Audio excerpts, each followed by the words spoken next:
Assalamualaikum warahmatullahi wabarakatuh. Allahumma salli ala Sayyidina Muhammad wa ala ali Sayyidina Muhammad.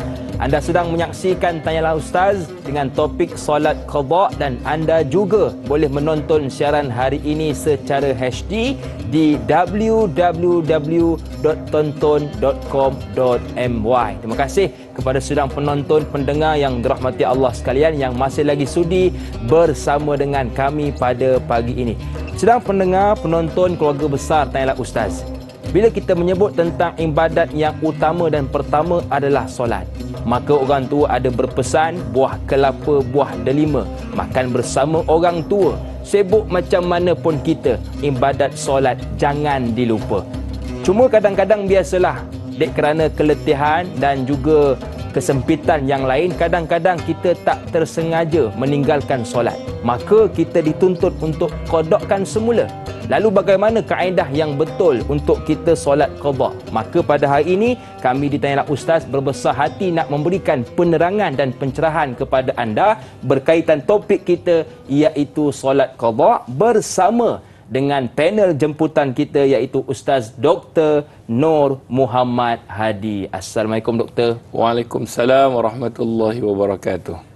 Apa khabar Doktor? Alhamdulillah, sihat. Alhamdulillah, lama tak bersama dengan Doktor. Alhamdulillah pada pagi ini bertemu kembali. Baik, jadi kepada anda sedang pendengar, penonton Tanyalah Ustaz yang ada sebarang persoalan, boleh sahaja tinggalkan soalan-soalan anda di ruangan komen Tanyalah Ustaz TV3 dan pastikan soalan berkaitan topik kita iaitu solat qada. Maka sebelum kita nak meraihkan soalan dari anda semua, apa kata jom kita dengarkan dahulu penerangan ataupun mukaddimah topik kita pada pagi ini. Persilakan Doktor. Bismillahirrahmanirrahim. Assalamualaikum warahmatullahi wabarakatuh. Alhamdulillah, pertamanya kita memanjatkan segala puji dan syukur kepada Allah Subhanahu wa taala kerana dengan limpah rahmat, kurniaan, anugerah yang Allah Subhanahu wa taala berikan, semoga kita tergolong dalam golongan orang-orang yang beruntung, insya-Allah. Terima kasih kepada Da'i Hakim. Sama-sama. Tidak lekang dekat bibirnya, pantun. Subhanallah. Terima kasih kepada semua kru. Assalamualaikum. Dan kepada semua dalam Tanyalah Ustaz, semoga Allah merahmati, Allah meredai. Kepada semua penonton-penonton yang setia dalam program Tanyalah Ustaz, semoga Allah memberikan yang terbaik kepada kita. Allah berikan kepada kita kesempatan, Allah berikan kepada kita ilmu, insya-Allah. Semoga kita dirahmati dan diredai oleh Allah Subhanahu wa taala. Bila kita sebut tentang qada solat ni, sudah pasti kita nak mengetahui sama ada ia dibenarkan ataupun tidak dibenarkan. Maka kalau kita lihat di dalam sebuah hadis Nabi sallallahu alaihi wasallam, hadis yang dikeluarkan oleh Imamul Muslim di dalam sahihnya, pada satu hari Nabi sallallahu alaihi wasallam balik daripada satu peperangan Khaybar. Maka pada ketika itu Nabi sallallahu alaihi wasallam berjalan dengan para sahabat radhiyallahu anhum ajma'in, dan sampai di satu tempat Nabi berhenti. Bila Nabi sallallahu alaihi wasallam berhenti, bila Nabi sallallahu alaihi wasallam dengan sahabat nak berehat, maka ketika itu Nabi minta kepada Bilal supaya Bilal berjaga. Kerana apa? Kerana satu daripada musuh, yang kedua untuk berjaga-jaga untuk sampai apabila tibanya waktu solat, khususnya solat subuh, kerana pada waktu itu dah malam, maka Bilal akan melaungkan azan. Dan ketika itu dalam riwayat Bilal mendirikan solat, kemudian melakukan amalan-amalan sehingga sampai pada satu ketika, satu waktu itu Bilal terasa letih. Lalu Bilal pergi ke satu tempat, Bilal bersandar dan akhirnya terlena. Manusia letih, sebab balik peperangan bukan balik jalan pergi shopping. Betul. Atau pergi berjalan, balik dalam peperangan, memang sangat letih. Dan ketika itu matahari naik, sehinggalah terpancar, terkena kepada muka baginda Nabi sallallahu alaihi wasallam, dan Nabi terjaga. Pada ketika itu Nabi melihat Bilal dan Nabi memanggil Bilal, dan Bilal pun terjaga. Lalu Bilal mengatakan, "Ya Rasulullah, aku terlepas, maknanya daripada melaungkan azan, telah berlaku ke atasku sesuatu, ke atasku dan ke atas engkau juga ya Rasulullah." Maknanya Bilal sebut, aku ni terlena, bukan aku saja, engkau juga ya Rasulullah. Lalu ketika itu Nabi SAW tidak marah. Sebab apa? Nabi faham dan Nabi tahu sifat manusia itu kadang-kadang ada asbabnya, sebab-sebab yang mungkin pada ketika itu disebabkan keletihan, disebabkan tak terjaga. Dan waktu itu Nabi mengarahkan kepada semua para sahabat untuk kemaskan kelengkapan dah tidur tu semua, kemas untuk mereka keluar daripada satu lembah. Dan ketika mana sampai ke satu tempat, Nabi minta Bilal dan sahabat untuk berwuduk, lalu mereka menunaikan solat subuh yang tidak dikerjakan tadi. Maka ulama membincangkan, difahamkan dalam konteks hadis ini, mereka mengatakan bahawa dibenarkan untuk solat qada jika berlaku ke atas mereka sesuatu sebab. Sebab-sebab ini antaranya sebab-sebab uzur syar'i, contohlah uzur-uzur yang diiktiraf oleh syarak, antaranya tertidur ataupun terlupa, ataupun boleh juga kerana sebab pengsan. Sebab-sebab ini dibenarkan di dalam syarak sekiranya seseorang itu terlupa, pengsan ataupun tertidur, maka mereka boleh ganti pada waktu yang lain. Inilah hukum asal solat qada. Dan kita juga akan bahaskan nanti bagaimana solat qada ni boleh dilakukan. Adakah dia boleh dilakukan pada semua waktu? Yang ni kita akan bahaskan insya-Allah. Itu antara mukaddimah yang saya nak sentuh. Jadi ilmu pertama pagi ini kita dapat, kita boleh qadakan solat dengan syarat barangkali mungkin terlupa, tertidur dan pingsan, bak kata Dr. Nur Muhammad Hadi tadi. Alhamdulillah kita sudah ada soalan pertama pagi ini, datang dari sahabat kita Kak Ju Zabidi. Ayuh kita lihat soalannya. Assalamualaikum Ustaz dan Da'i. Waalaikumsalam. Bilakah waktu sesuai untuk kita qada solat? Yang kedua, adakah terdapat waktu-waktu yang dilarang untuk kita qada solat? Mohon pencerahan Ustaz. Terima kasih. Terima kasih juga kepada Kak Ju atas soalan. Terima kasih kepada Kak Ju kita, sahabat-sahabat yang dirahmati oleh Allah Subhanahu wa taala. Dalam sebuah hadis baginda Nabi sallallahu alaihi wasallam, sabda baginda Rasulullah, "Man nasiya salatan falyusalli idza zakaraha. La kafarata laha illa zalik." Kata Nabi sallallahu alaihi wasallam, sesiapa yang terlupa menunaikan solat, maka hendaklah dia melakukan solat. Ketika mana? Ketika dia teringat. Kemudian tiada kafarah baginya melainkan demikian itu. Dalam hadis ni, hadis yang dikeluarkan oleh Imamul Muslim, bagaimana Nabi berpesan bahawa kalau sekiranya seseorang itu meninggalkan solat, maka dia kena ganti. Wajib dia qada. Dan tidak ada kafarah. Tak boleh kita nak pergi bayar, tak boleh kita nak keluarkan beras, tak boleh kita nak pergi nak suruh orang lain solat ke atas untuk kita, melainkan kalau kita dah mati, orang solat atas jenazah kita lah. Tetapi selagi mana kita hidup, kita kena ganti solat. Ini disebutkan oleh para alim ulama. Maka kata para alim ulama, waktu-waktu, contoh kita mengetahui ada waktu-waktu yang terlarang, waktu-waktu yang tidak dibenarkan untuk kita solat. Antaranya waktu selepas daripada solat subuh sehingga terbitnya matahari. Kemudian waktu yang mana ketika matahari betul-betul tertegak di atas kepala kita. Itu lebih kurang berlaku 4 minit, 3 minit. Yang betul-betul kalau bagaimana kita nak tahu, letakkan kayu di tengah-tengah panas, tidak ada bayang-bayang yang keluar daripada kayu itu. Maknanya itulah waktu yang tidak dibenarkan. Bila dah terkeluar sedikit, dibenarkan pula. Kemudian waktu selepas daripada asar sehingga terbenamnya matahari, sehingga masuklah waktu maghrib. Begitulah. Jadi adakah waktu-waktu ini juga tidak dibenarkan untuk kita melakukan solat qada? Maka kata ulama, solat qada boleh dilakukan pada bila-bila waktu. Dia tidak terikat kepada waktu-waktu tadi. Waktu-waktu tadi dia terikat hanya kepada solat-solat sunat. Yang mana solat-solat sunat ini tanpa sebab. Contohnya solat sunat hajat, solat sunat istikharah, solat sunat taubat. Yang ni tak boleh. Yang ni tak dibenarkan. Tapi kalau dia nak qada solat dia, maka dia dibenarkan untuk melakukan solat fardu di waktu yang dilarang oleh Nabi sallallahu alaihi wasallam, kerana yang dilarang itu hanya terpakai kepada solat sunat yang tanpa sebab. Ya.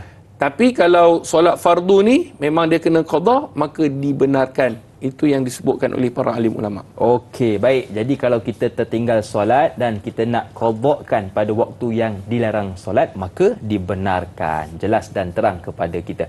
Soalan kedua pagi ini dari Jai Jai. Assalamualaikum. Waalaikumsalam. Apa pandangan Ustaz bagi yang berpegang pendapat solat yang ditinggalkan tidak perlu diqadha disebabkan terlalu banyak? Kerana Islam bukan agama yang membebankan, cuma taubat nasuha dan berjanji pada Allah takkan tinggalkan solat fardu walau satu waktu tanpa sebab. Hashtag biar tahu jangan keliru. Terima kasih kepada Jai Jai atas soalan. Sahabat-sahabat penonton yang dirahmati oleh Allah Subhanahu Wa Taala, ini juga soalan yang biasa kita dengar, yang mana ada juga yang kita dengar kata, Ustaz, ada orang katalah, dia sebutlah orang kata, memanglah dia kata, kami dengar kalau seseorang itu meninggalkan solat, bayangkan Ustaz, kalau 5 tahun meninggalkan solat, tolak bahagi, campur kali ni semua, katalah 5 tahun. 5 tahun kena kali pula dengan 365 hari. Betul. Contohlah kalau full dia tertinggal. Dah lah 5 tahun kali dengan 360, kali pula dengan satu hari 5 waktu. Masya Allah. Kali pula dengan kalau berapa bilangan rakaatnya. Kalkulator tu pun tak boleh nak bagi jawapan. Dia kata banyak sangat ni. Dia kata ni kan, mujur dia tak tulis ni jawapannya kalau tak qadha neraka lah. Dia tak tulis tu je.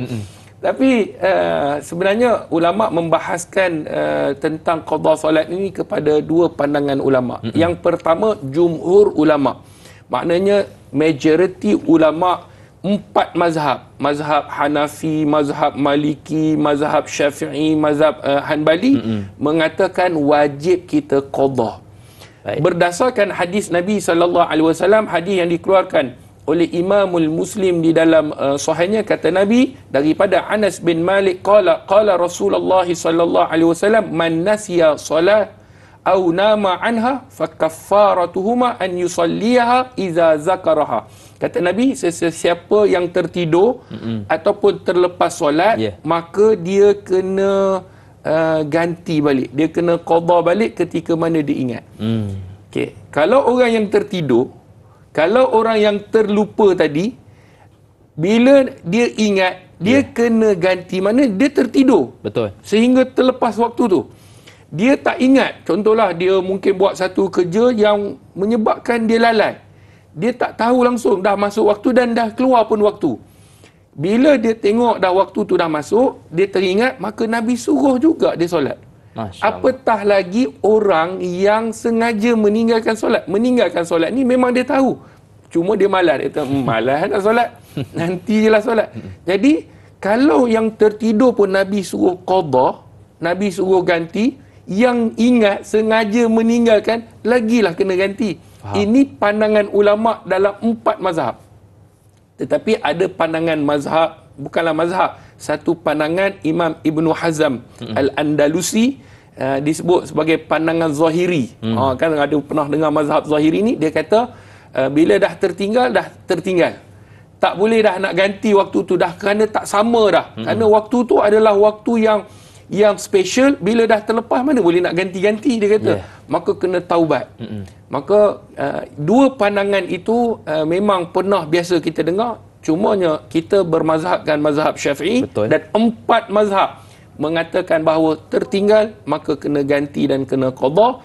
Dan sebelum kita nak ganti dan qadha, mesti kita kena solat taubatun nasuha, supaya kita tidak meninggalkan lagi solat yang telah sengaja kita tinggalkan. Baik, jadi terang kepada kita, kata 4 mazhab, kalau tinggal solat dengan sengaja, maka hendaklah kita qadhakan semula. Baik, kita nak beristighfar, teruskan bersama dengan kami selepas ini dalam Tanyalah Ustaz, biar tahu jangan keliru.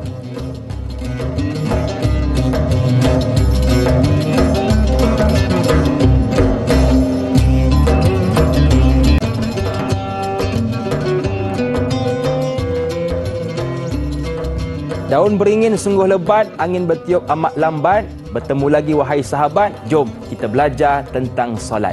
Bila kita berbicara tentang solat qada, maka ada yang meninggalkan secara uzur dan ada juga yang meninggalkan secara tanpa uzur. Maka adakah persamaan ataupun ada perbezaan? Jom kita dengarkan dari panel kita, Doktor. Silakan. Bismillahirrahmanirrahim. Terima kasih pada Da'i Hakim, sahabat-sahabat yang setia dalam program Tanyalah Ustaz. Bila kita sebut qada ini, sudah pasti kita tahu bahawa kita kena melakukannya. Betul. Sama ada sengaja meninggalkan ataupun tidak sengaja meninggalkan, maka jawapannya tetap sama. Jawapannya adalah kena qada. Betul. Cumanya waktu qada itu, kalau tadi ada sahabat kita yang bertanya, kalau dilakukan pada waktu-waktu, ada tak waktu-waktu yang tertentu? Contohnya kalau waktu-waktu yang terlarang, maka jawapannya dibenarkan pada bila-bila waktu. Baik. Untuk kita qada solat tu. Tetapi ada yang kita nak cuba sampaikan di sini di papan putih mengenai tentang qada solat. Qada solat ni bukan qada subuh ni. Saya tertulis qada subuh. Tetapi dia punya yang tu qada solat. Sebab saya teringat subuh tadi. Jadi saya tertulis qada subuh. Tak apalah. Kita anggaplah sebagai subuh kita qada. Baik, kalau sekiranya kita tertinggal dengan sebab uzur, kita sebut dah tadi. Kalau seseorang tu tertinggal disebabkan uzur. Uzur ini adalah uzur yang diterima oleh syarak. Baik. Seseorang yang tertinggal solat disebabkan uzur yang diambil kira oleh syarak. Seperti tertidur. Ini nombor satu. Seperti tertidur. Ya. Ataupun pengsan. Ataupun terlupa. Maknanya kalau dia tertidur, pengsan, terlupa ataupun sebagainya lah. Apa-apa sahaja yang diiktiraf oleh syarak. Baik. Maka dia dibolehkan qada solat tanpa segera. Maknanya, sahabat-sahabat penonton faham betul-betul, maknanya dia kena qada juga, cuma dia boleh melewatkan waktu itu.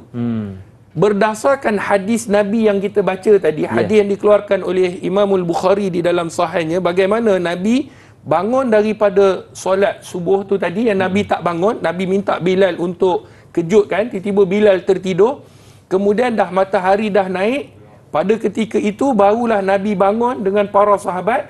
Nabi tak minta kepada sahabat, jom kita qada segera. Itu maksud dia. Tetapi Nabi suruh kemas, Nabi keluar ke tempat itu, sampai ke satu tempat, baru Nabi minta kepada sahabat untuk berwuduk dan Nabi qada. Faham. Maknanya kalau sesiapa yang tertidur, contohlah pada waktu sekarang ni, dia tak adalah pergi berjihad ke, pergi berperang ke tak. Dia mungkin tertidur, tidur lewat. Kemudian dia bangun tu pukul 7. Bangun-bangun pukul 7. Ni nak pergi ke tempat kerja ni. Maka dia bersiap dahulu. Dia boleh pergi ke tempat kerja. Sampai tempat kerja, dia boleh qada. Sebab apa? Sebab dia tertidur, diiktiraf di dalam sebab uzur syar'i dia tadi. Jelas? Jelas. Tapi kalau dia tertinggal tanpa uzur, saja-saja yang dia bangun dah pukul 6.15 tu, 5 minit. Dia kata tidur kejap, 5 minit kejap lah. Kemudian dah bangun pula 6.20 bangun, 5 minit lagi, 5 minit terlajak. Jadi itu adalah kerana malas, maka dia wajib melakukan solat qada dengan segera sebelum menunaikan solat sunat. Maka kata ulama, dia kena, yang pertama, kalau yang tertinggal tanpa uzur ni, dia kena lakukan dengan segera. Bangun-bangun tu kerana malas tadi, dia kena ambil wuduk dan dia kena segera untuk solat qada. Dia tak boleh buat solat sunat, melainkan solat qada tu yang dia perlu kena lakukan segera. Kenapa? Kerana seperti mana yang disebut oleh Imam Ibn Hajar Al-Haytami, maknanya kita dalam mazhab Syafi'i ni, dia tak boleh melakukan solat sunat, melainkan kalau sekiranya ada solat qada, dia kena qada dulu. Hujahnya apa? Baik, saya tanya sahabat-sahabat penonton yang di rumah, mana lebih utama antara yang wajib dan sunat? Maka semua akan jawab, wajib Ustaz. Dah kita pernah tinggal banyak, maka kena utamakan yang wajib dahulu daripada sunnah. Kerana itu ada ulama bahaskan, Ustaz, tak, kalau dah banyak sangat sampai kalau kira-kira tu ada dalam 2000 kali kita kena nak solat, nak kena daripada subuh, zuhur, asar, maghrib, isyak ni. Takkan saya tak boleh nak solat tarawih, takkan saya tak boleh nak solat rawatib. Saya dah insaf ni. Maka tengok pada keadaannya. Sekiranya dia ni jenis yang nak solat tu dia malas sikit. Jadi dia nak buat solat sunat, kejap lagi dia tak qada. Maka utamakan yang qada dulu. Sebab kalau dia rajin, maknanya dia boleh buat dua-dua, sunat pun dia rajin buat, qada pun dia mampu buat, maka kata ulama itu yang terbaik. Jadi tidak jadi masalah dia nak buat sunat dan dia nak buat qada dalam masa yang sama kerana kerajinan yang ada, maka utamakanlah yang wajib tu dahulu, kemudian boleh diikuti dengan sunat. Tapi kalau dia memang malas nak solat, sunat pun malas, lah qada pun lagi dia nak buat, jadi utamakan yang wajib daripada sunat. Qada tu dulu, kerana qada ni berhutang dengan Allah. Maka bila berhutang dengan Allah, kita kena bayarlah hutang tu. Kenapa? Kerana tidak boleh mana-mana kita nak bayar kafarah ke, kita nak bayar macam kalau pergi haji buat salah bayar dam ke, tidak ada. Kalau selepas daripada tu waris kata tak apalah, kerana saya sayang kepada suami saya, sayang kepada anak saya, tolong qada untuk dia. Macam puasa, tak sama. Puasa tak apa, boleh.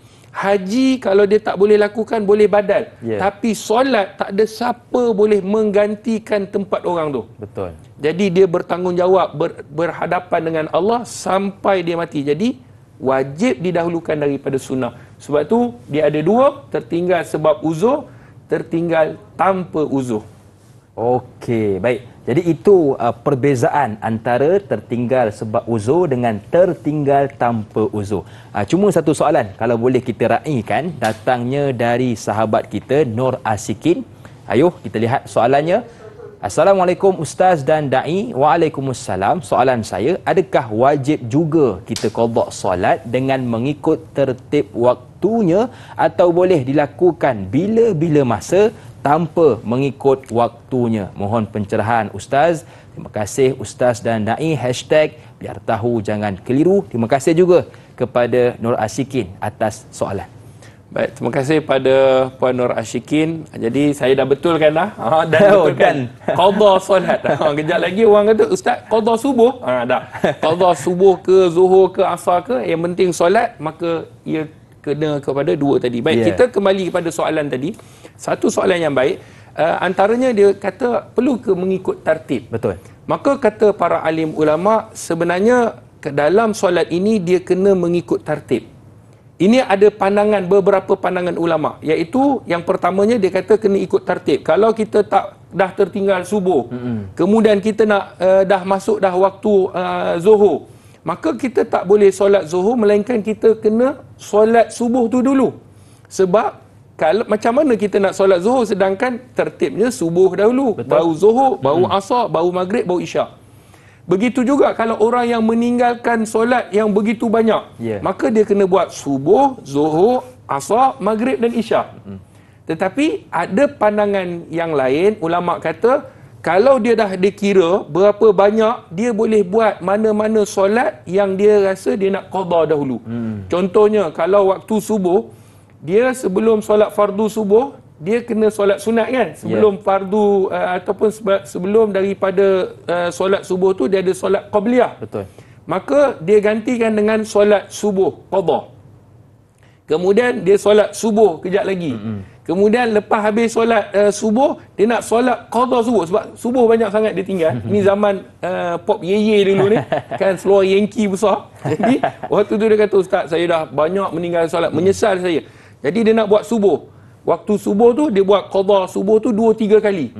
Dia tak buat zuhur, dia nak buat subuh saja. Kejap lagi waktu zuhur, dia tak buat solat rawatib.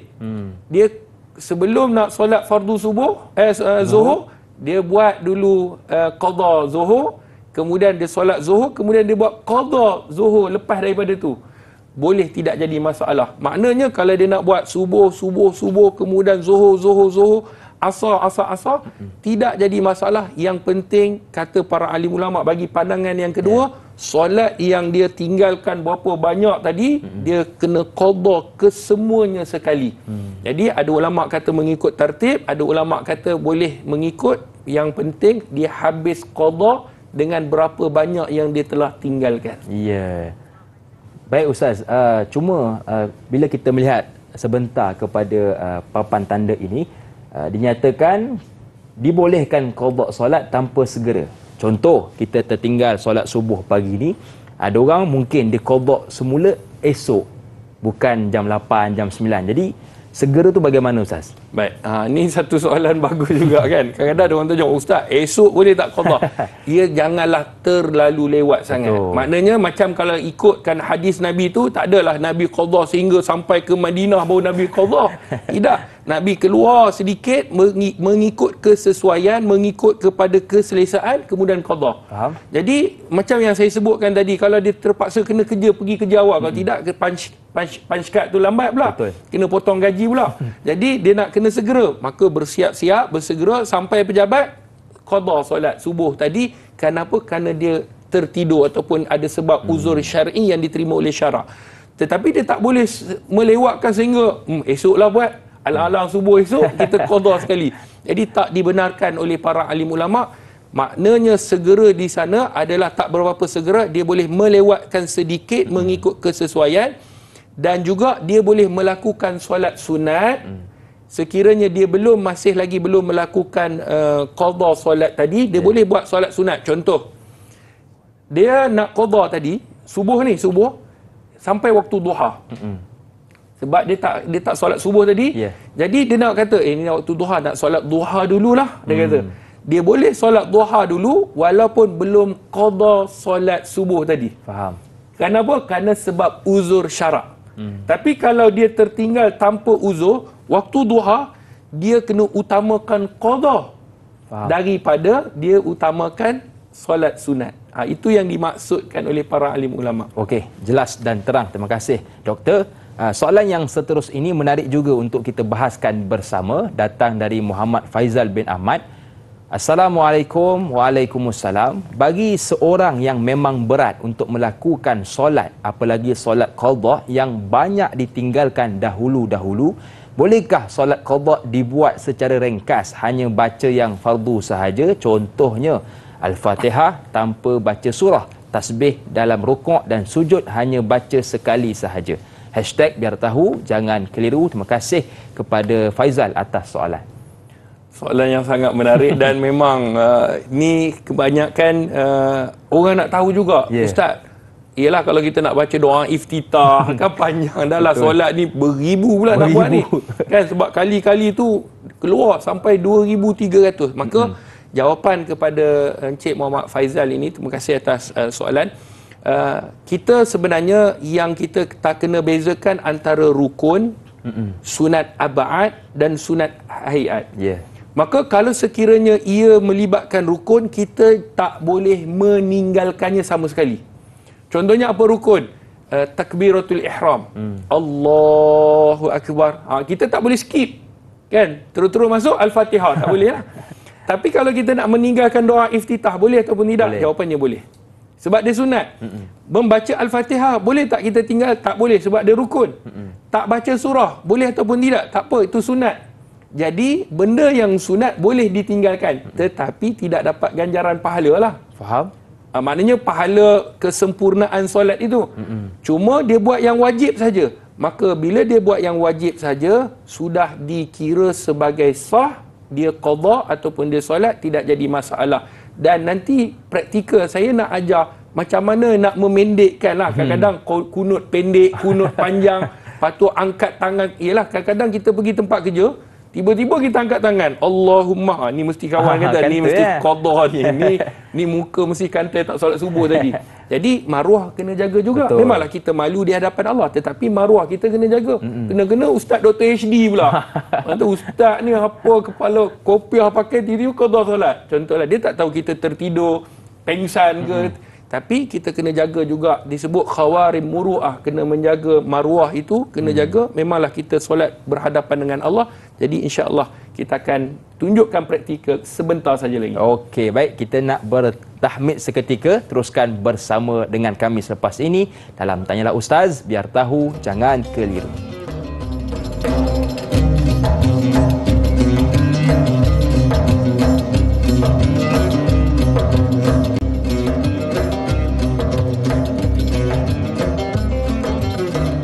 Baik, sedang pendengar dan penonton yang dirahmati Allah sekalian. Tadi kita dah dengarkan secara teori berkaitan solat qada, dan sekarang kita nak tengok dari sudut praktikal oleh Dr. HD. Silakan.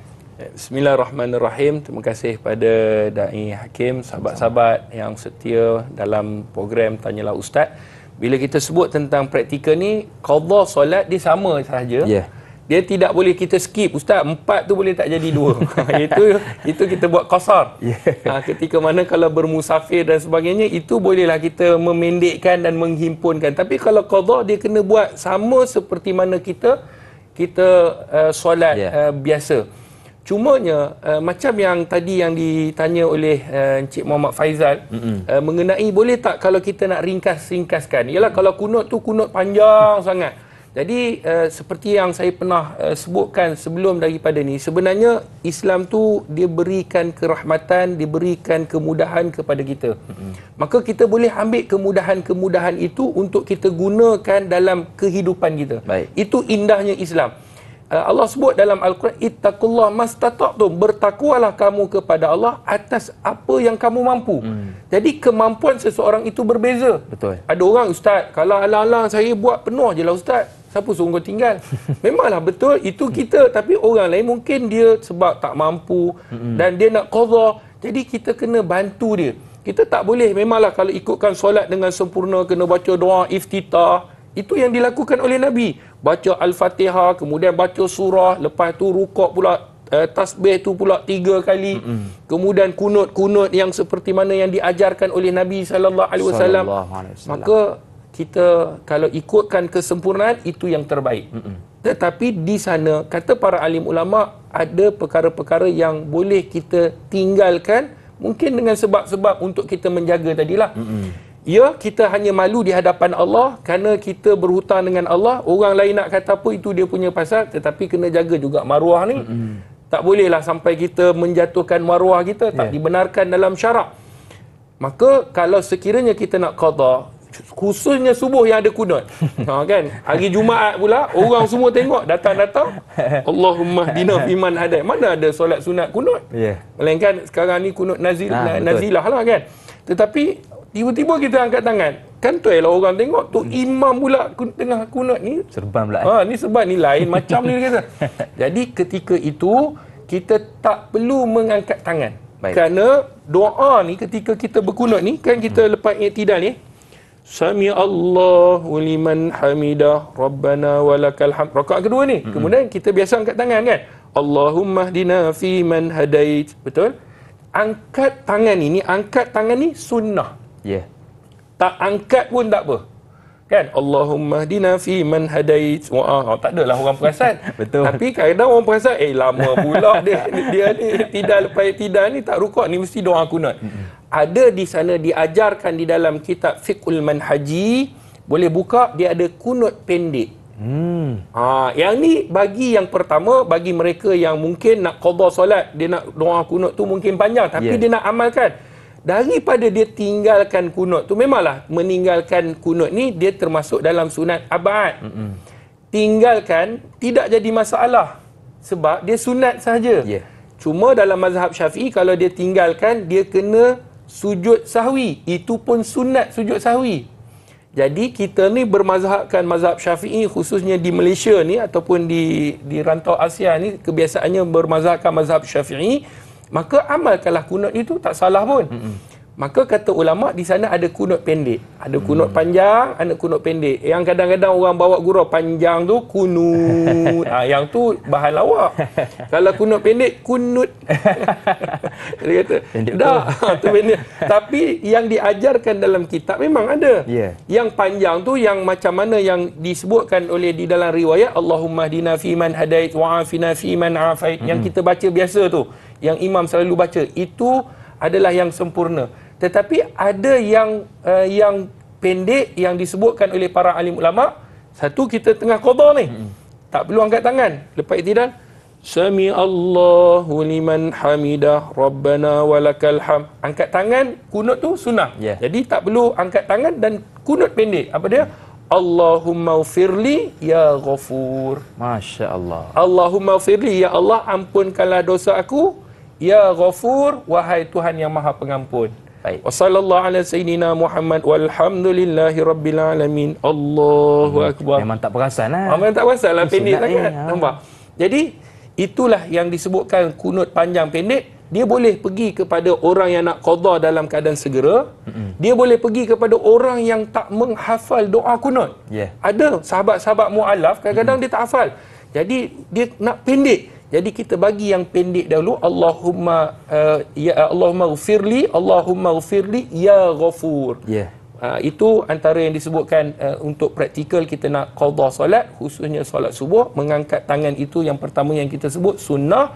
Maka kalau nak angkat pun tak apa, tak angkat pun tidak jadi masalah. Dan di sana ada kunut panjang dan kunut pendek. Kalau nak segera, maka kita boleh pendekkan kunut itu, tidak jadi masalah. Okey, baik. Jadi terang dan jelas kepada kita berkaitan bagaimana praktikal dari sudut qada solat. Cuma ada soalan dari sahabat kita bertanya tentang niat qada, Ustaz. Dari Muhammad Izzuddin. Ayuh kita lihat soalannya.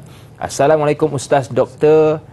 Da'i Hakim dan warga kerja TV3 dan TV9 yang bertugas. Waalaikumsalam.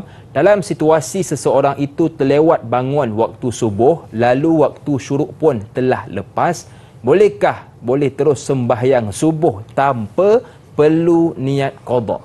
Mohon pencerahan Ustaz. Terima kasih juga kepada Izzuddin atas soalan. Baik, sahabat-sahabat yang dirahmati oleh Allah, terima kasih kepada Encik Muhammad Izzuddin. Kita kembali kepada lafaz niat. Lafaz niat yang wajib kata ulama 3 je. Usalli fardha zuhri. Baik. Usalli fardha subhi. Usalli itu yang membezakan, sahaja aku solat, yang membezakan antara ibadah dan adat. Baik. Ada orang nampak macam solat tapi rupanya dia zumba. Dia tengah senaman. Kau ni solat ke tengah ni? Dah, aku tengah bersenam. Nampak macam solat. Jadi yang membezakan usolli itulah yang membezakan antara ibadah dan adat. Baik. Itu yang pertama. Fardha. Disebut fardu tu. Dibezakan antara sunat. Tadi dia kata okey dia dah buat ibadat, tapi ibadat tu sunat ke wajib? Baik. Maka bila disebut fardu, wajib lah. Kalau disebut sunnah, sunat lah. Okay. Yang ketiga, zuhur. Ini ta'yin yang nak membezakan antara solat. Apa fardu tu ada subuh, ada zuhur, ada maghrib, ada isyak. Sunat tu pun ada sunat rawatib, ada sunat witir, ada sunat. Jadi yang nombor 3 itu adalah nak membezakan sama ada dia jenis solat itu. Baik. Subuh ke, zuhur ke. Jadi 3 itu saja. Yang belakang tu semua sunat kata ulama. Ni boleh dibuka dalam kitab-kitab dalam mazhab. Adaan, tunai ke, qada ke, itu sunat. Kemudian makmuman, imaman, itu semua sunat. Lillahi ta'ala, itu semua sunat. Sebut menyempurnakan kita punya lafaz niat, tak sebut pun tidak jadi masalah. Sebab tu kita tengok orang-orang Arab, contohnya Arab lah kebiasaan, dia faham, mudah pula dia niat. Kan? Allahu Akbar. Kau bila kau niat? Sekejap je. Dia sama macam kita bagi. Sebab tu saya suka bagi andaian begini. Kalau kita hari Jumaat, tuan-tuan yang selalu memang suka bersedekah ni, time bila tuan-tuan niat waktu sedekah tu? Ambil duit masuk. Tak ada pula niat. Saja aku nak wakafkan ke, nak ni RM5 tunai kerana Allah Ta'ala. Tak ada. Betul. Kita masuk, kita dah niat. Sebenarnya niat very simple, sangat senang, sangat mudah. Tetapi kita yang apabila translate dan complicated, dia akan menjadi susah. Maka jawapan yang kepada Izzuddin yang bertanya tadi, maka tidak jadi masalah sekiranya dia terlepas tadi kerana sebab uzur syar'i. Maka dia kena tak sebut qada. Sedangkan dia tertidur tadi. Maka kata ulama, dia sebut pun tak apa, dia tak sebut pun tak apa. Baik. Kerana waktu subuh adalah ketika mana dia ingat tadi. Itulah waktu subuh dia, sebab dia ada sebab uzur syar'i. Adapun ulama kata kalau dia nak sebut juga yang dia meninggalkan dengan sengaja. Dia nak sebut sebab dia dah meninggalkan dan bukan pada waktu itu, dia nak sebut qada. Maka dibenarkan juga, tidak jadi masalah. Itu bukan jadi isu. Yang penting dia qada. Baik. Dia tahu dia tengah qada solat yang dia telah meninggalkannya. Okey, jadi jelas dan terang kepada kita bagaimana niat qada itu. Soalan seterusnya ini dari Al-Syal. Jom kita tonton dan kita lihat. Assalamualaikum Ustaz dan Da'i. Waalaikumsalam. Kerana kepenatan yang melampau, saya tertidur selepas zuhur dan terjaga semasa azan maghrib tanpa solat asar. jika saya mahu qada solat asar dalam waktu maghrib, bagaimana turutannya? Adakah solat qada asar dulu kemudian baru solat maghrib atau sebaliknya? Mohon penjelasan Ustaz. Syukran. #biar tahu jangan keliru. Terima kasih kepada Alshal atas soalan. Baik, terima kasih kepada saudara Alshal, sahabat-sahabat penonton yang dirahmati oleh Allah Subhanahu Wa Taala. Jawapan kepada persoalan yang ditanyakan tadi, sekiranya dia tertidur, dia dah solat Zuhur, dia tertidur, dia bantahnya sampai maghrib. Oh, ni letih sungguh. Asar dia tak semayang. Jadi bila dia bangun, dia nak semayang maghrib. Jadi asar tadi tak buat. Sekiranya dia nak solat berjemaah, kan, dia nak pergi berjemaah, maka lakukan jemaah maghrib dahulu. Dia pergi semayang jemaah lah. Kalau dia dah bangun-bangun maghrib, dia nak pergi ke masjid, maka pergi ke masjid, solat jemaah dengan imam. Maksudnya dia pergi boleh menunaikan solat maghrib bersama dengan imam. Jangan dia niat asar pula. Kan, kejap lagi engkau orang semayang 3-4 pula kau bantai. Jadi semayang 3 juga dengan imam, kerana waktu itu adalah waktu maghrib. Kemudian kan kita sebut tadi dia tertidur. Tertidur tu kalau mengikut hadis Nabi, Nabi melewatkan tadi. Maka selepas habis solat maghrib, buatlah solat asar. Ini adalah pandangan para alim ulama yang kita kata tak mengikut turutan pun tak apa. Tetapi kalau sekiranya mengikut pada pandangan ulama kena mengikut turutan, maka bila dia sampai, dia contohlah dia tak semayang dengan imam, dia nak semayang sendiri, dia buatlah asar dahulu. Sebab asar tu dia tak buat, sebab turutannya Allah dah tetapkan subuh, zuhur, asar, maghrib, isyak. Itu turutannya. Maka buatlah asar, kemudian barulah buat maghrib, sekiranya waktu maghrib itu masih ada lagi. Tapi kalau tengok waktu maghrib itu dah hampir-hampir penghujung, dia buat solat asar, kejap lagi maghrib kena qada pula. Duduk qada. Duduk qada. Tak kenalah. Tengok pada kesesuaian waktu. Kalau waktu maghrib itu masih dah tak berbaki ataupun ada berbaki, maka dia buatlah macam yang kita sebut. Tapi kalau tak berbaki, utamakan yang waktu itu dahulu, solat maghrib, kemudian kejap lagi barulah qada solat asar. Okey, baik. Soalan seterusnya, Sirna. Assalamualaikum Ustaz Dr. Nur Muhammad Hadi Da'i Hakim dan penonton setia tanyalah Ustaz. Waalaikumsalam. Jika dahulu kita melakukan kesilapan atau kesalahan dalam solat, iaitu rukun qauli, adakah kita perlu qada solat itu? Terima kasih. Baik, terima kasih kepada Puan Sirna. Apabila kita melakukan kesalahan dalam rukun, maka ulama sebenarnya jumhur mengatakan sekiranya dia ada disebabkan kejahilan. Disebabkan mungkin dia orang kata ialah waktu itu dia tidak tahu. Maka ada dua pandangan. Satu pandangan, kebanyakan ulama' dia kata kalau sekiranya dia pasti solatnya itu tidak sah kerana disebabkan kesilapan-kesilapan yang dia buat, maka dia kena qada balik. Tetapi ada pandangan yang menyatakan bahawa sekiranya dia tersilap, waktu itu dia tak tahu. Bila dia dah tahu, maka dia jangan ulang balik kesilapan itu. Solat yang terlepas tak perlu qada. Buktinya dan dalilnya berdasarkan hadis Nabi SAW ketika mana satu hari Nabi nampak ada seorang lelaki masuk solat. Kemudian Nabi tengok dia solat. Bila lepas habis dia solat, Nabi kata, anta lutasalli, kum fasalli. Kamu tak melakukan solat, bangun buat solat balik. Dia pun solat balik. Lepas habis semayang, dia bagi salam, Nabi kata kau tak semayang, buat balik semayang. Dia pun semayang balik. Lepas habis semayang 3 kali, bagi salam, Nabi kata engkau tak mengerjakan solat balik. Dia kata, ya Rasulullah, aku dah buat dah tadi. Tapi sebab apa? Dia tidak melakukan tamakninah. Jadi Nabi tak suruh dia, kau kena gantikan qada balik solat-solat yang terdahulu ni. Kalau yang ni pun tak lulus, yang lepas lagi tak lulus lah. Nabi tak suruh. Maka ada pandangan ulama' dan kebanyakan ulama' kata tak perlulah ganti kerana waktu itu dia tak tahu. Tetapi kalau dia sengaja memang kita skip lah, maka waktu itu dia kena qada balik, dia kena ulang balik. Tetapi kalau sekiranya dia macam yang ditanyakan tadi, maka yang dah lepas biarkan lepas, jangan diulang balik. Baik, kita nak bertasbih seketika. Teruskan bersama dengan kami selepas ini, pastinya dalam Tanyalah Ustaz, biar tahu jangan keliru.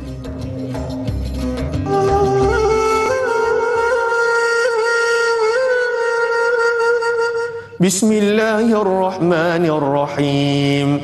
Allahumma inna naj'aluka fi nuhuri a'da'ina wa na'udzu bika min syururihim. Allahumma baddid syamlahum wa farriq jam'ahum wa shattit kalimatahum wa zalzil aqdamahum wa sallit 'alaihim kalban min kilabik ya qahhar ya jabbar ya mutaqim ya Allah ya Allah ya Allah. Allahumma ya muzilal kitab wa ya mujriyas sahab wa ya hazimal ahzab ihzimhum ihzimhum ihzimhum wansurna alaihim. Wa sallallahu wa sallam ala sayyidina Muhammad walhamdulillahi rabbil alamin.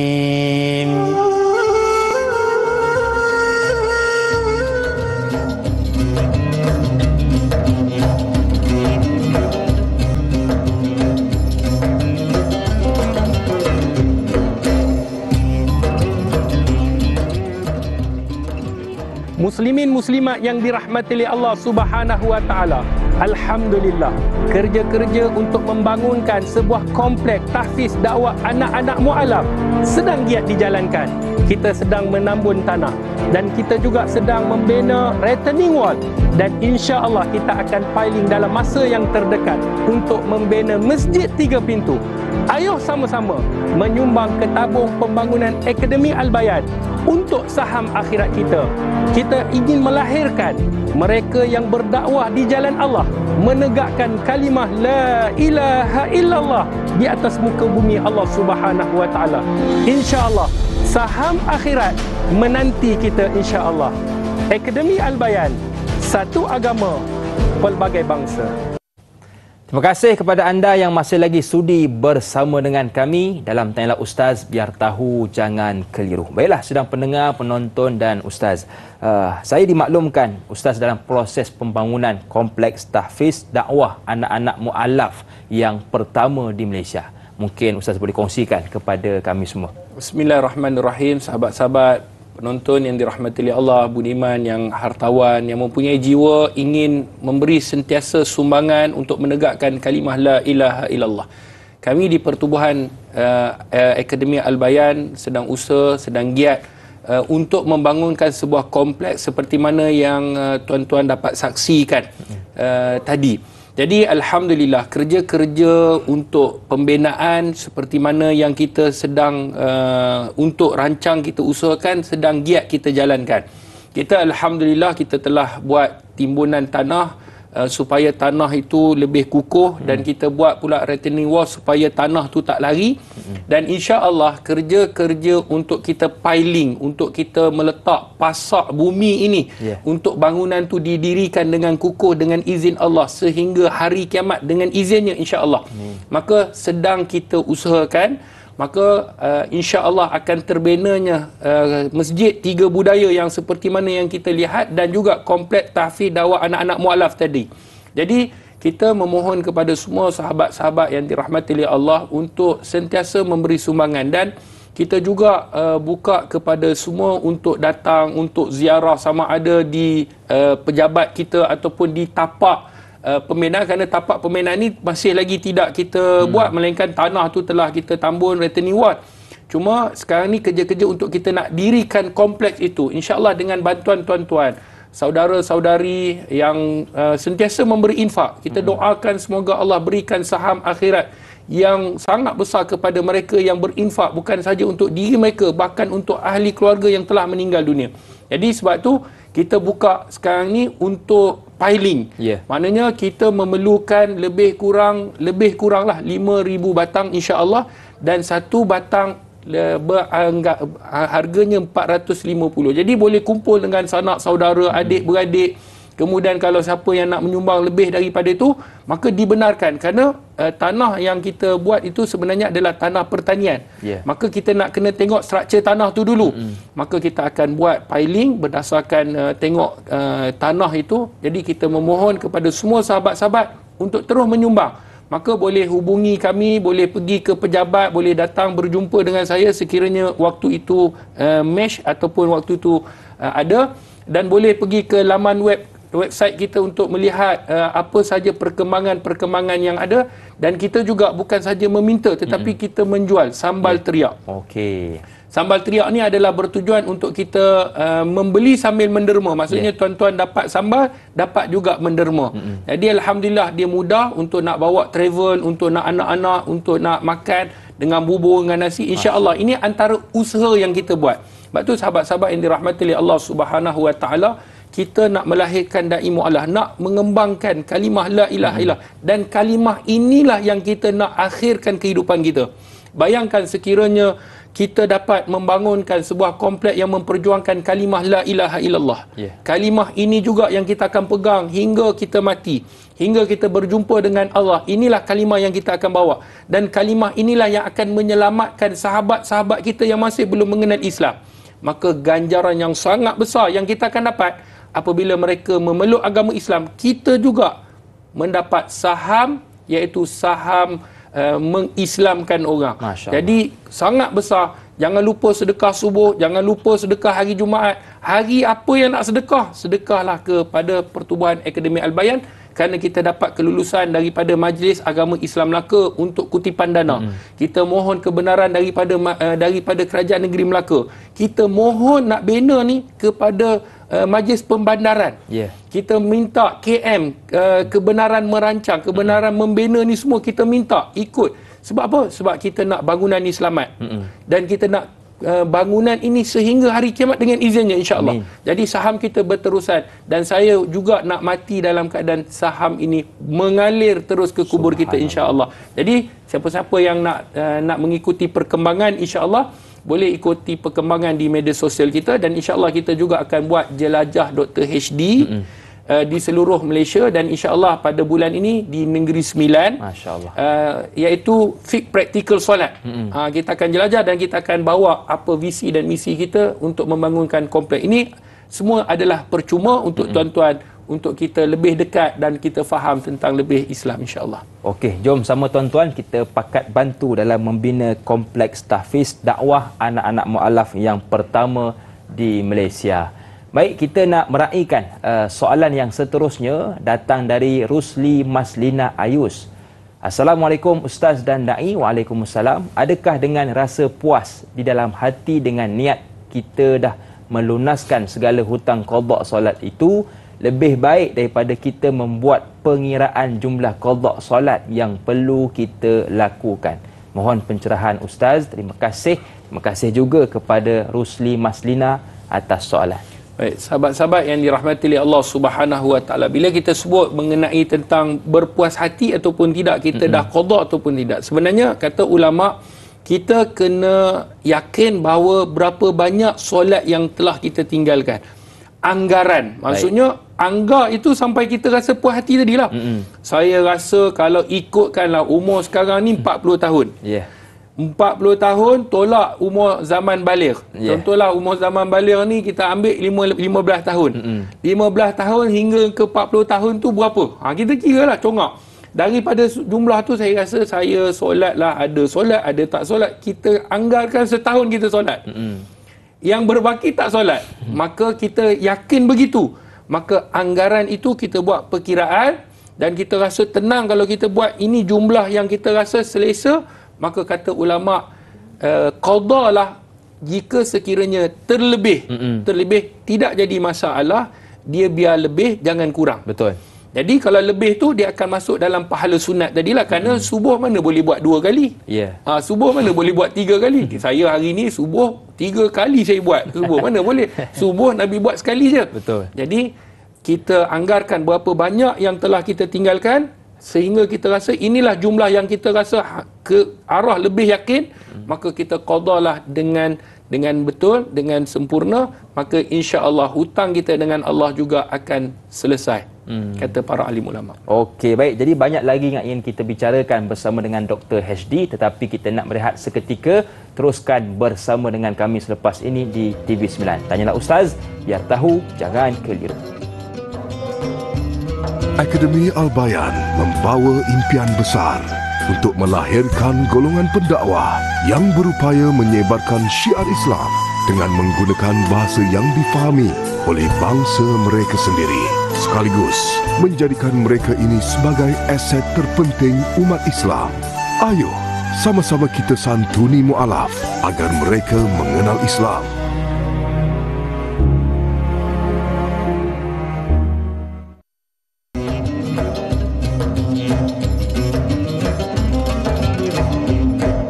Kembali bersua dalam Tanya Ustaz, biar tahu jangan keliru. Masih lagi bersama dengan saya Da'i Hakim, juga panel kita Ustaz Dr. HD, membicarakan topik berkaitan solat qada. Dan kita nak terus meraihkan soalan pagi ini. Kali ini pula dari Rohaya Arifin bertanya, Assalamualaikum Ustaz dan Da'i. Waalaikumsalam. Solat yang tinggal harus diqada. Bagaimana pula orang yang sakitnya tak sembuh-sembuh, malah semakin teruk, juga kalau dioperate mengambil masa yang lama? Adakah mereka juga diwajibkan mengqada solat? Mohon pencerahan Ustaz. Dan kalau boleh ditambah sedikit pada intipati soalan ini, waris mungkin dibenarkan ataupun bagaimana qadakan solat untuk orang yang sakit ini? Bismillahirrahmanirrahim. Sahabat-sahabat penonton yang dirahmati oleh Allah Subhanahu wa taala, bila kita sebut tentang qada, sudah pasti kalau sekiranya hutang kita dengan manusia kita bayar. Betul. Ini kan pula hutang kita dengan Allah yang telah memberikan kita pelbagai nikmat. Memang sifat Allah Ghafur, sifat Allah Rahim, sifat Allah ni Maha Pemurah dan sebagainya. Alhamdulillah. Tetapi hutang tetap kita kena lunaskan, kita kena bayar. Jadi kata para alim ulama, bila kita nak qada, maka kita kena qada dengan seperti mana yang kita sebutkan tadi. Cuma kalau sekiranya seseorang itu yang terlantar, sakit, maka kita di sana ada kaedah yang disebutkan seperti mana dalam hadis yang dikeluarkan oleh Imam Bukhari di dalam sahihnya. Kata Nabi, "Shalli qa'iman, fa in lam tastati' fa qa'idan, fa in lam tastati' fa 'alal jan." Maka kalau sekiranya seseorang itu dia nak solat, maka solatlah dalam keadaan dia berdiri. Fa illam tastati', sekiranya dia tak mampu berdiri, dia boleh dalam keadaan duduk. Betul. Tak mampu duduk, dia boleh dalam keadaan baring. Baring pula kalau dia boleh bergerak, dia boleh buat. Tapi kalau tak boleh bergerak, dia tak perlu gerakkan anggota tubuh badan, dia boleh solat menggunakan mata. Kalau mata pun tak boleh bergerak, dia boleh solat menggunakan hati. Masya-Allah. Itu yang terakhir lah, sampai menggunakan hati. Tapi kalau hati pun tak boleh nak bergerak, inna lillahi wa inna ilaihi raji'un, dah matilah. Sebab hatilah yang terakhir. Maka orang yang sakit, dia lihat, kalau sakit mental contohnya, yang memang totally dia tak boleh ingat, dia dah dalam istilah, maafkan saya, nyanyok. Maka pada ketika itu tengok kategori nyanyok adakah betul-betul dah memang nyanyok. Macam mana kita nak tahu? Doktor lah yang akan mengesahkan cek. Jadi kalau sekiranya dia memang dah habis, hilang ingatannya, macam mana dia nak solat, sedangkan solat ni kena orang yang berakal. Tetapi kalau sekiranya dia kejap ingat, kejap sambut satu tempoh 4 jam, kemudian dia tak ingat. Waktu dia ingat, kita suruhlah dia solat. Wudukkan dia, mak, atau kalau mak kita, nenek kita ke, dah masuk waktu solat. Solat ketika mana tu? Solat apa? Solat subuh tadi tak buat, zuhur tak buat, asar, oh ya ke? Jadi solatlah ketika dia ingat. Kan kita dah baca hadis Nabi. Jadi waktu tu dalam keadaan dia tak boleh nak bangun, solat dalam keadaan duduk. Tak boleh duduk, solatkan dalam keadaan baring. Tak boleh dalam keadaan nak bergerak, menggunakan mata. Jadi ilmu ni kena ajarkan, sebab dia tak terlepas. Betul. Tetapi sekiranya dia tengok, ya Allah Ustaz, dah tak boleh nak bergerak, boleh tak saya solatkan untuk mereka? Jadi kita tolong, macam yang ada tambahan tadi, tak boleh. Solat ni tak boleh. Dia tak seperti mana kalau sekiranya kita tak pergi haji, tak sempat pergi haji, kita ada duit. Waris boleh buat badal haji dinamakan. Kalau contohnya puasa kita tertinggal, ada mak kita pernah tinggal ke, kita sendiri dah meninggal, pernah tinggalkan puasa. Jadi waris tahu, dia boleh bayar fidyah. Berapa, satu hari berapa fidyah yang telah dia meninggalkan, dan dia boleh qadakan pula untuk si mati. Melainkan kata ulama, melainkan tak boleh solat. Masya-Allah. Solat lah. Kalau zakat tak keluarkan, boleh keluarkan zakat kepada harta yang ditinggalkan. Kalau dia pernah mewasiatkan. Jadi kecuali solat memang tak boleh dia nak buat apa. Sebab tu solatnya penting. Solat ni kepala, tiang agama. Kalau baik, maka baiklah keseluruhan amalan. Kalau buruk, buruklah keseluruhan amalan. Itu solat. Inna salata tanha anil fahsya'i. Solat ni pula dapat mencegah perbuatan keji dan munkar. Solat tu yang terutama. Jadi solat ni apa-apa pun tuan badan yang kena buat. Sendiri buat, sendirilah tanggung. Pandai kau tinggal solat, pandailah kena qada balik, taubat dan kena usaha untuk qada. Tapi kata ulama, sekiranya tengah-tengah qada tu mati dia. Tak sempat nak habis ni. Ustaz, tengok 5,000 lagi dia punya waktu. Banyak Ustaz. Sebab daripada balik sampailah dah ke umur hujung-hujung. Dah pencen baru teringat nak semayang Ustaz. Baru ada waktu nak solat. Semoga Allah berikan kerahmatan. Amin. Saya tidak menghukum, tetapi ini adalah hukum yang disebutkan oleh para alim ulama berdasarkan Quran dan hadis Nabi. Jadi apa kena buat? Solat taubat, taubatun nasuha, qada sekadar yang kita mampu buat. Tiba-tiba mati di pertengahan jalan. Allah tu rahmat, Allah tu maha kaya, Allah maha mengetahui. Maka dengan izinnya kita nampak usaha tu, maka insya-Allah dengan rahmatnya, dengan kasih sayangnya Allah akan ampunkan. Tapi kena usahalah. Betul. Ni usaha pun tak nak, duduk je. Allah kan maha pengampun. Allah pun faham. Allah pun faham. Aku dulu sibuk kerja. Jadi tak boleh, tak ada alasan. Okey, baik. Jadi yang penting kena qada dan kita tak boleh nak menggantikan sesiapa dalam bab solat. Soalan yang seterusnya menarik untuk kita bahaskan bersama dari Intan Zurina.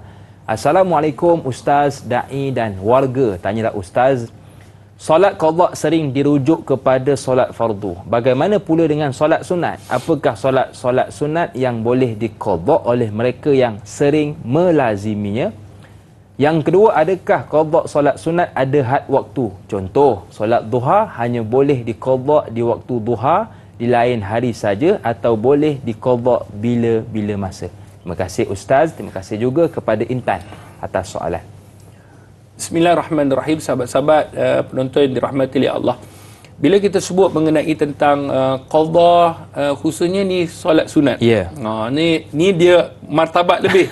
Tadi qada fardu ni. Yang ni dia tertinggal solat fardu. Yang ni sunat. Sunat pun dia nak qada ni. Apa cerita ni Ustaz? Kata.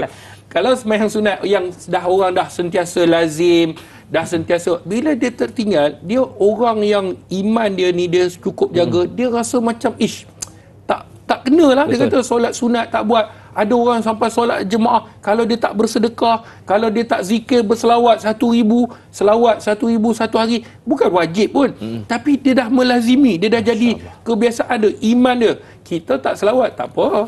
Kita ingat, tak apa, okey je. Saya. Tuan-tuan okey.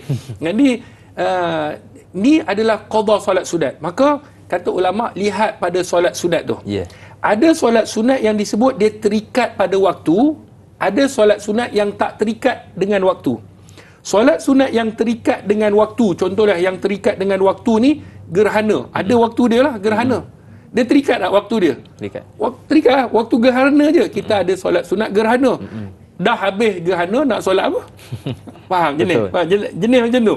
Jadi, solat sunat istisqa, minta hujan. Dah hujan, nak minta apa? Betul. Sebab dah hujan dah. Jadi, yang ni disebutkan oleh Imam Nawawi di dalam kitab Al-Majmu' Syarah Al-Muhazzab, karangan Imam Nawawi. Maka kata ulama', yang mana jenis yang mana kita sebut tidak terikat dengan waktu, yang tidak terikat dengan waktu, bukan yang tadi saya sebut yang terikat dengan waktu. Yang tidak terikat dengan waktu, maknanya gerhana bila dia datanglah. Hujan, bila nak hujan lah. Dia tak terikat langsung dengan waktu tu, tidak ada. Maka kata ulama', solat jenis ini tidak boleh diqada. Solat jenis apa? Solat yang jenis yang tidak terikat dengan waktu. Saya tertukar tadi, silap. Kalau yang terikat dengan waktu, contohnya solat duha, ada waktunya. Ni ada waktu daripada lepas syuruk, tambah kalau kita tengok dekat masjid tu kan ada waktu subuh, zuhur, asar, maghrib, isyak tu, imsak dengan syuruk. Tambahlah 15 minit kata ulama', kalau nak lebih setengah jam, tambahlah lebih kurang 15 ke setengah jam, maka waktu tu dibenarkan solat. Dan waktu tu sampailah sebelum zuhur, waktu duha. Dan waktu yang terbaik solat duha adalah waktu yang di pertengahan. Antara waktu syuruk tadi, antara waktu zuhur tadi, di pertengahan. Maknanya lebih kurang pukul 9-10. Jadi itu waktu yang terbaik untuk kerjakan solat duha. Maka jika yang terikat dengan waktu ni, maka kata ulama boleh qada. Contohnya yang terikat dengan waktu apa dia? Solat rawatib. Ya. Ada satu hadis Nabi SAW yang mana hadis yang dikeluarkan oleh Imam At-Tirmizi, Nabi sebut man lam yusalli rak'atai al-fajr falyusalliha ba'da ma tatla'u al-syams. Maka kata Nabi SAW, sesiapa yang tidak solat sunat 2 rakaat sebelum subuh, maknanya solat sunat qabliyah, maka hendaklah dia menggantikannya setelah matahari terbit. Waktu tu ada, tetapi dia dah sentiasa lazim. Boleh tak dia nak gantikan ketika mana waktu yang lain? Sekiranya orang itu telah melazimi solat sunat sebelum subuh, maka dia boleh gantikan pada waktu yang lain. Seperti mana yang ditanya oleh Puan Intan. Cumanya, boleh tak Ustaz kalau saya nak qada solat sunat tu selepas daripada solat subuh? Saya bangun lewat. Jadi saya bangun-bangun, saya nak solat berjemaah. Saya solat berjemaah. Tapi saya memang biasa saya buat solat sunat sebelum subuh. Boleh tak lepas subuh tu saya solat sunat sebelum subuh? Jawapannya boleh. Berdasarkan hadis Nabi SAW, ketika mana Nabi lihat ada seorang laki-laki lepas habis sembahyang subuh, dia bangun, dia sembahyang subuh. Dia sembahyang 2 rakaat. Nabi tanya dia, Nabi kata, kau sembahyang subuh 2 kali ke? Sebab tengok sembahyang 2 rakaat. Dia kata, tidak ya Rasulullah, aku menggantikan solat sunat sebelum subuh tadi yang aku tertinggal terbuat. Nabi diam. Diamnya Nabi itu disebut sebagai takrir. Dibenarkan. Maknanya Nabi kalau, yalah Nabi takkan bagilah kalau orang buat maksiat. Kalau tidak, mana boleh. Jadi dibenarkan untuk solat sunat subuh qada selepas waktu subuh. Tak perlu tunggu matahari naik pun tak apa. Kata ulama, kalau nak solat sunat duha sekali, nak tunggu matahari naik baru solat pun boleh juga. Begitu juga dengan waktu duha. Kalau dia dah tertinggal duha pada ketika itu, dia nak buat kejap lagi waktu lepas zuhur. Sebab dia dah biasa melazimi, tiba-tibalah dia tertidur ke, dia mungkinlah ada asbab-asbab, dia nak qada, maka dibenarkan walaupun di luar daripada waktu duha itu boleh qada solat sunat. Kata ulama, khususnya mazhab di dalam pandangan Imam Nawawi. Masya Allah, ini memang level iman lain Ustaz. Qada solat sunat. Baik, kita nak bertakbir seketika. Teruskan bersama dengan kami dalam Tanyalah Ustaz, biar tahu jangan keliru.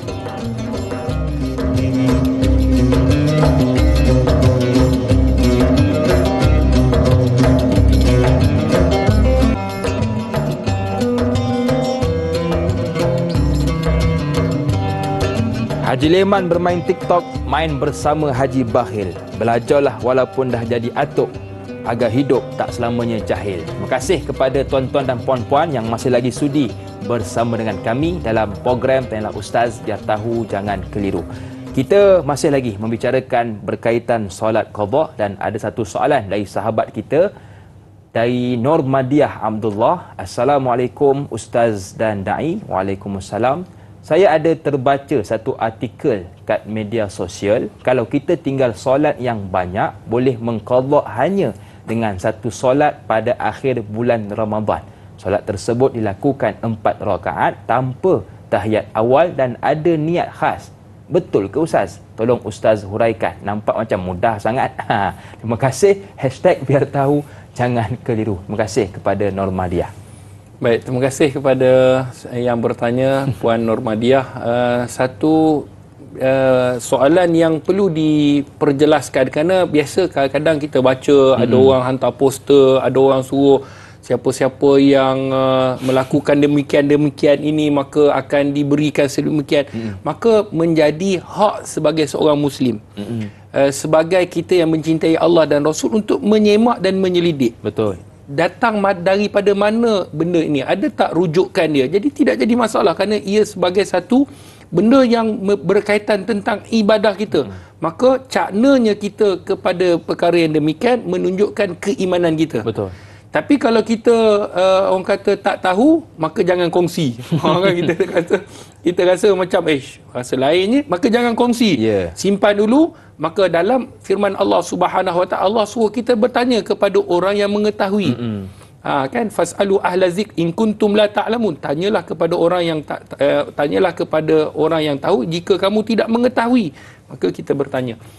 Alhamdulillah ada dalam program Tanyalah Ustaz. Maka tidak ada sebenarnya dalam hadis baginda Nabi SAW kerana terlalu mudah. Kita dah solat, contohnya kata solat akhir bulan Ramadan, maka dah dikira sebagai satu solat itu dah dikira sebagai melunaskan. Maka ia sebenarnya tidak ada. Dan ada juga yang kata Ustaz, kalau saya pergi Mekah, kan Nabi sebut, ni cerdik orang ni, satu solat di sana ganjarannya 100,000. Jadi kalau saya tertinggal, boleh tak saya solat subuh 2 rakaat sana, jadi kan dilipat gandakan 100,000. Jadi kalau ikutkan 100,000 dah tak perlu solat dah. Settle lah. Qadha dengan yang depan pun dah tak payah. Sebab selesai. Tapi bila Nabi buat situ, Nabi solat tak? Nabi solat. Dan bukan itu saja, Nabi SAW pernah meninggalkan 4, yang ni seperti mana dalam riwayat hadis, 4 waktu. Bila Nabi meninggalkan 4 waktu dalam satu peperangan, tak silap saya perang Khandaq begitu, 4 waktu, maka Nabi qadha balik, Nabi solat balik, bukan Nabi sengaja tinggal. Ada sebab-sebab yang ni. Jadi Nabi buat mengikut turutan dan Nabi qadha balik. Kalau ikutkan Nabi solat dah di Mekah ataupun di Madinah yang ganjarannya memang berlipat kali ganda, settle, selesai. Tapi Nabi tetap solat. Maka sebab tu kita kena berhati-hati dengan maklumat-maklumat yang diberikan. Berhati itu bermakna kita tanya kepada orang supaya pencerahan itu dapat, dan kita buat tu dengan tenang. Alhamdulillah. Buat seperti mana yang diajarkan oleh Allah dan Rasulnya dan apa yang disebutkan oleh para alim ulama yang mu'tabar. Okey, baik. Jadi itu terang kepada kita berkaitan adakah solat di akhir bulan Ramadan. Baik, soalan seterusnya, Mar WKN bertanya, Assalamualaikum Ustaz dan Naim. Waalaikumsalam. Apakah hukum qadha solat bagi orang yang suka meninggalkan solat dengan sengaja dan melewatkan sehingga terlepas waktu solat? Contoh, bagi yang suka melepak main game, sibuk dalam sesuatu majlis. Mohon penjelasan Ustaz. Terima kasih. #biar tahu jangan keliru. Baik, sahabat-sahabat yang dirahmati oleh Allah, terima kasih kepada Puan Mar WKN. Bila kita sebut mengenai tentang meninggalkan solat, Allah telah menegahkan di dalam surah Al-Ma'un sebenarnya. Allah sebut ara'aital ladzi yukazzibu biddin, wahai Muhammad, maka aku tunjukkan kepada kamu mereka yang mendustai agama. Mereka kata mereka ni beriman, mereka kata mereka ni orang yang Islam, tapi mereka ni mendustai agama. Ada beberapa sifat. Antaranya Allah sebut fawailul lil musallin, celakalah orang yang solat. Kalau kita berhenti situ, oi dahsyat. Orang solat pun celaka. Orang solat pun tak dapat rahmat Allah, tak dapat keberkatan. Sambung ayat itu. Fawailul lil musallin allazina hum an salatihim sahun. Yang mana mereka lalai solat. Lalai solat ini kata Imam Ibnu Abbas seperti mana dalam tafsir Imam Ibnu Katsir ada 3. Yang pertama, mereka yang sengaja meninggalkan solat sehingga luar daripada waktu solat. Macam tadi lah main game kan, sampai sengajalah tu. Ataupun buat benda-benda yang sengaja, bukan terlupa kerana dengan benda dia memang dia dah main game sehingga dia lalai, sehingga dia yang melupakan diri dia, maka dia termasuk dalam kategori ini. Lagi-lagi kalau orang dah ingatkan dia. Jadi yang pertama kata Imam Ibn Abbas, dia solat di luar daripada waktu solat. Yang kedua, dia solat tapi di hujung-hujung waktu. Ini juga disebutkan oleh Imam Ibn Abbas, boleh rujuk dalam tafsir Imam Ibn Katsir. Dia dah boleh solat pada waktunya, tapi kejap lagi lah, 3 minit dan lagi. Tu yang Allah Akbar, Allah Akbar, Allah Akbar, Assalamualaikum, selesai. Janji solat Ustaz, terima tak terima ni hak Allah, bukan hak kita. Nak macam mana Allah terima solat kita tak betul? Betul. Jadi itu yang kedua. Yang ketiga, tak meraihkan rukun dan syarat. Ini juga termasuk dalam fawailul lil musallin kata para alim ulama. Jadi solat ni sangat-sangat penting. Kena solat pada waktunya yang telah ditetapkan, jangan sampai terlalai. Okey, soalan seterusnya, Nurul Huda Tajuddin. Assalamualaikum Ustaz dan Naim. Waalaikumsalam. Adakah solat sunat kita tidak akan diterima akibat tidak mengqadhakan solat yang kita tinggalkan? Mohon pandangan Ustaz. Terima kasih. Baik, sahabat-sahabat yang dirahmati oleh Allah, terima kasih kepada Puan Nurul Huda atas soalan. bila kita sebut adakah tidak diterima ataupun diterima, dia bukan yang dimaksudkan. Maknanya kalau kita solat diterima oleh Allah. Cumanya kita kena utamakan, kalau kita ada benda yang wajib dengan benda yang sunat, wajib ini sudah pasti Allah akan tanya. Baik. Sebab apa? Sebab dia rukun Islam. Allah akan tanya puasa kita, Allah akan tanya solat kita, Allah akan tanya tentang zakat kita, Allah tanya tentang haji. Kalau haji ni orang tak mampu, dia tak mampu nak pergi haji. Contoh baru ni pandemik COVID, baru-baru ni semua orang tak boleh pergi haji. Tak kira lah kamu ni bapak segala jutawan pun, saya ada duit ni ustaz, bilion ni, tak boleh pergi sebab ditutup pintu waktu tu. Jadi haji digugurkan. Kenapa?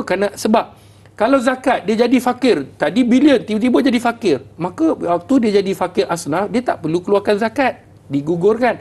Puasa, kalau sekiranya dia sakit dalam keadaan dia uzur bagi wanita dan sebagainya, digugurkan pada waktu itu dan digantikan pada waktu lain.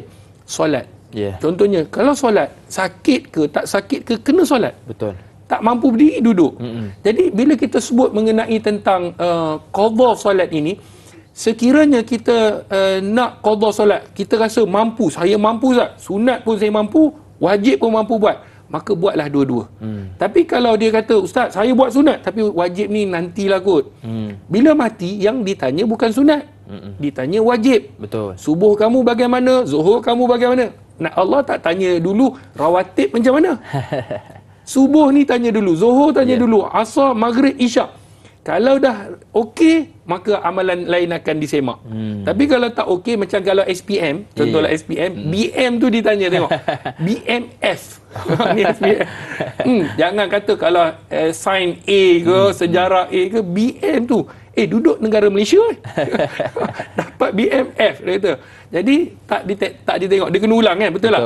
Jadi kena ulang. Jadi wajib tu kena dahulukan dulu daripada sunat. Tapi kalau sekiranya dia mampu untuk buat dua-dua, sila buatkan duduk. Tapi kalau dia rasa tak mampu ataupun kurang, utamakan wajib daripada sunat. Okey, baik. Jadi kita kena tahu perbezaan wajib dan sunat dan perlu utamakan yang wajib terlebih dahulu. Alhamdulillah Ustaz, kita sudah berada di penghujung rancangan Tanyalah Ustaz TV3. Kesimpulan untuk topik kita pagi ni. Sahabat-sahabat yang dirahmati Allah, saya nak baca satu hadis yang sangat menarik yang menginsafkan kita. Dalam hadis yang dikeluarkan oleh Imamul Baihaqi, kata Nabi SAW, man tarakas salah muta'ammidan faqad bari'at minhu zimmatullah. Sesiapa yang meninggalkan solat dengan sengaja dia tinggalkan solat, Allahu Akbar, maka dia akan terlepas dari perlindungan Allah. Allah takkan jaga dia, Allah takkan pandang dia, Allah takkan berikan kepadanya kerahmatan yang meninggalkan solat dengan sengaja. Allahu Akbar. Sebab tu dalam hadis yang lain, nak Allah jaga kita, nak Allah sayang kita, ihfazillah yahfaz. Kamu jaga Allah, Allah jaga kamu. Jaga Allah, jaga hak Allah. Pasti Allah akan lindung kita, Allah akan jaga, selamatkan kita dunia dan juga akhirat. Amin. Itu kesimpulan yang boleh kita buat. Okey Ustaz, Alhamdulillah, dan bagi menjemput barakah dalam program kita pagi ini, doa ringkas. Bismillahirrahmanirrahim. Alhamdulillahirabbil alamin. Wassalatu wassalam ala asyrafil anbiya'i wal mursalin wa ala alihi wa sahbihi ajma'in. Ya Allah, ya Tuhan kami, Engkaulah Maha Kuasa ya Allah. Amin. Engkaulah Maha Esa ya Allah. Tiada Tuhan yang kami sembah melainkan Engkau ya Allah. Ya Allah, kepada Engkau saja kami bersandar, kepada Engkau saja kami berserah, kepada Engkau saja ya Allah kami berdoa. Kami hanya minta hanya kepada Engkau yang Maha Esa ya Allah. Engkaulah yang Maha Pemurah ya Allah. Engkaulah yang Maha Mulia ya Allah. Maka ampunkanlah dosa kami ya Allah. Ampunkanlah dosa kedua ibu bapa kami ya Allah. Rahmatilah mereka seperti mana mereka merahmati kami sewaktu kami kecil ya Allah. Amin. Ya Allah, ya Tuhan kami menadah tangan pada hari ini, pada pagi ini ya Allah. Amin. Matikanlah kami dalam agama-Mu ya Allah. Amin. Permudahkanlah segala urusan dunia akhirat kami ya Allah. Amin. Janganlah Kau matikan kami dalam kemurkaan ya Allah. Amin. Ya Allah, ya Tuhan kami, ringankanlah tubuh badan kami untuk melakukan ibadah kepada-Mu ya Allah. Amin. Ringankanlah lidah kami untuk selalu kami zikir kepada-Mu ya Allah. Jadikanlah hati kami sentiasa ikhlas kerana-Mu ya Allah. Amin. Ya Allah, kami menadah tangan Selamatkanlah sahabat-sahabat kami di Palestin ya Allah. Amin. Menangkanlah mereka ya Allah. Amin. Lindungilah mereka ya Allah. Amin. Kami jauh ya Allah, kami boleh kirim hanya doa kepadamu ya Allah. Amin. Kami meminta ya Allah, berikanlah keselamatan kepada mereka ya Allah. Amin. Berikanlah perjuangan kemenangan ke atas mereka ya Allah. Amin. Ya Allah ya Tuhan kami, terimalah doa kami ini ya Allah. Amin. Rabbana atina fid dunya hasanah wa fil akhirati hasanah wa qina azabannar. Sallallahu ala sayidina Muhammad. Alhamdulillahi Rabbil Alamin. Amin ya Rabbal Alamin. Terima kasih kepada Dr. HD dan terima kasih juga kepada tuan-tuan puan-puan yang sudi bersama dengan kami pada pagi ini. Jangan lupa saksikan Tanyalah Ustaz bersama Ustaz Dr. HD setiap Selasa dengan topik yang menarik serta amalan secara praktikal. Akhir kata, kalau ingin menunggang kuda, pastikan ilmu penuh di dada. Tinggal solat, tidak atau sengaja, dua-dua perlu diqadak semula. Saya Dayang Hakim, senyum nampak gigi, ada rezeki, jumpa lagi. Assalamualaikum warahmatullahi wabarakatuh. Waalaikumsalam warahmatullahi wabarakatuh.